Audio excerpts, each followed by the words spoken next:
Buongiorno a tutti, vediamo brevemente i nuovi formulati e le strategie di protezione vite per il 2025 di Syngenta. Cominciamo col Pergado PAC, la nostra nuova proposta di formulazione di Pergado SC più Naxostop, quindi di mandipropamide più fluazinam. Confezione per 2 ettari, attivo su peronospora, botrite, effetto collaterale su idio e su black rot.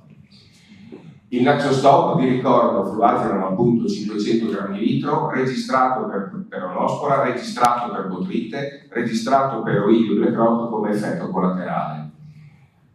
Peronospora 1 litro, botrite 1,5. No buffer zone, quindi se unito al Pergado SC che ne ha solo i 3 metri di buffer zone, non peggiora il formulato stesso. Il fluazinam, come ricordava il mio collega, è un prodotto in principio attivo assimilabile ad un multisito, in quanto agisce sulla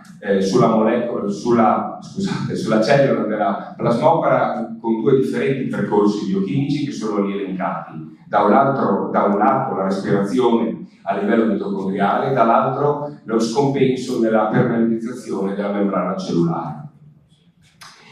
Il fluazinam è da sempre inserito dal FRAC in una categoria di rischio di resistenza bassa, quindi codice 29. Il fluazinam agisce su diversi stadi del fungo come prodotto tipico di copertura, ma è un po' oltre il prodotto tipico di copertura in quanto agisce anche sulla sporulazione e sulla mobilità delle zoospore. Il fluazinam è caratterizzato da una affinità LCR non elevata, molto elevata, anzi la più elevata tra i prodotti esistenti in commercio per la protezione alla plasmopara. Il logaritmo P è infatti 4,87. Questo gli conferisce di conseguenza una resistenza di lavamento che possiamo classificare sui 70-80 mm.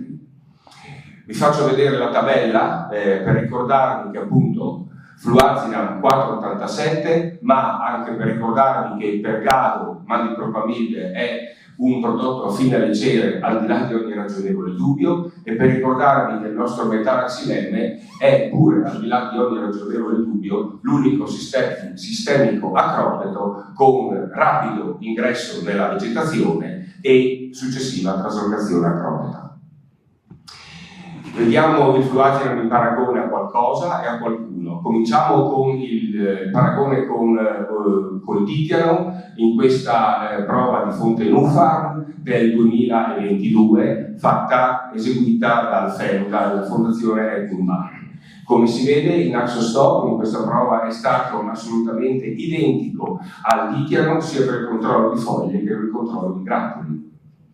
Vediamo il fluazinam in confronto al Folbek. Questa prova fatta in Friuli Venezia Giulia nel 2021 in collaborazione col centro di Saggia d'Aliag riporta che il Pergado F e il Naxostop sono il Pergado F e il Naxostop più Pergado SC, quindi il Pergado PAC, sono stati su glera assolutamente identici, direi perfetti, sia su foglia che su grappolo per il controllo della peronospora. Botrite, andiamo indietro nel tempo e allontaniamoci nello spazio, andiamo in Piemonte col centro di Saggio Vitem, dove il fluazinam applicato a 1,5, il dosaggio pieno per il controllo della botrite, in paragone all'una privilege e alla doppietta Cantus più scala in chiusura grappolo in vaiatura, ha avuto un controllo sostanzialmente identico ai principi attivi standard con cui è stato messo in competizione. Black rot, restiamo in Piemonte, andiamo con Sagea, su Barbera, vedete la efficacia di Naxostop, in questo caso a 1 litro per ettaro, paragonata a quello che era sempre stato uno degli standard di confronto assoluti per il controllo del Black rot stesso. Efficacia praticamente identica al Mancozeb in una prova di efficacia, quindi un trattamento dietro l'altro. Qual è il posizionamento, secondo noi, corretto del Pergado PAC? Il posizionamento corretto è in giugno, quindi da fine fioritura a prechiusura grappolo, dopo il trattamento con Orondisforte. Orondisforte oxatiapiprolin mesudron prima decade di giugno, Pergado F o Pergado PAC, alternato o ad orondisforte, se posso farne 2 di trattamenti, o ad un altro prodotto non CA non fenabile, per ritornare poi al Pergado F e al Pergado PAC. Con questo ottengo pieno controllo di peronospora e botrite e sottolineo nelle varietà grappolo compatto, se uso il Pergado PAC non serve un antibotritino.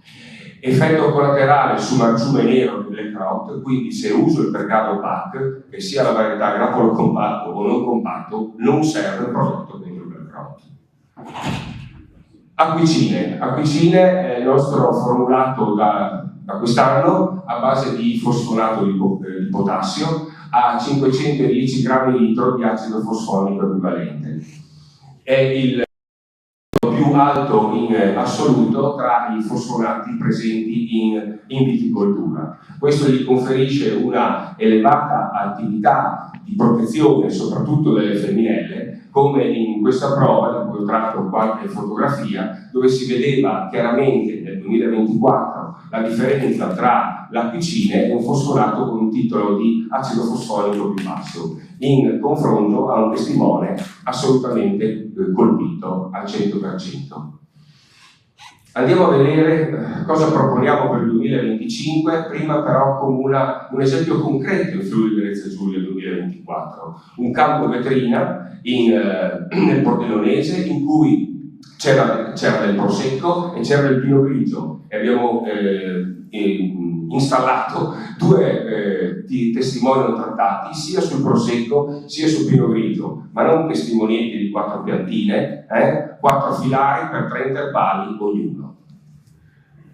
Qual è stata la strategia? Qual è stato il percorso che abbiamo eseguito in questa azienda? È stato il percorso che poi andremo a farvi vedere nella tabella, cioè utilizzare dopo i 2 interventi di copertura un pergado F che in quel caso lì ha preso 36 mm di acqua, alternarlo con il Ridomil Combi, con un secondo Pergado F che ha preso in quella prova 146 mm di acqua in 5 giorni piovosi, utilizzando poi l'Orondis, ritornando con Ridomil, secondo Ridomil permesso, e il terzo Pergado F che in quella prova, in quel sito, ha preso anche 80 mm abbondanti di acqua. Per poi finire, per quanto riguarda la peronospora, Ridomil Gold RUG, dove permesso, cioè in Friuli Venezia Giulia e nell'SQNP, in luglio per aumentare il controllo delle femminelle. Nella prima decade di giugno, quando avevo portato un sacco di persone a vedere questo campo vetrina, nella prima decade di giugno il campo trattato era ancora perfetto, veramente perfetto, con un testimone non trattato ormai completamente rivegetato. Qual è la nostra proposta quindi 2025? Partiamo dal disciplinare Veneto / Treviso, quindi a Treviso Singenta in unione con Corteva hanno deciso anche per quest'anno di tenere un solo Orondis forte per ettaro per anno. Quindi quel quadretto lì che l'avete visto prima quando vi ho presentato il Pergado PAC è Orondis Pergado PAC, altro principio attivo non CA e non fenilamide e di nuovo Pergado PAC. Per quanto riguarda il ramo Oidio, la tabella, la colonna Oidio e Black Rot, ci sono i nostri Topaz, i nostri Quadris, il nostro Score, il fenoconazolo e il Sideri.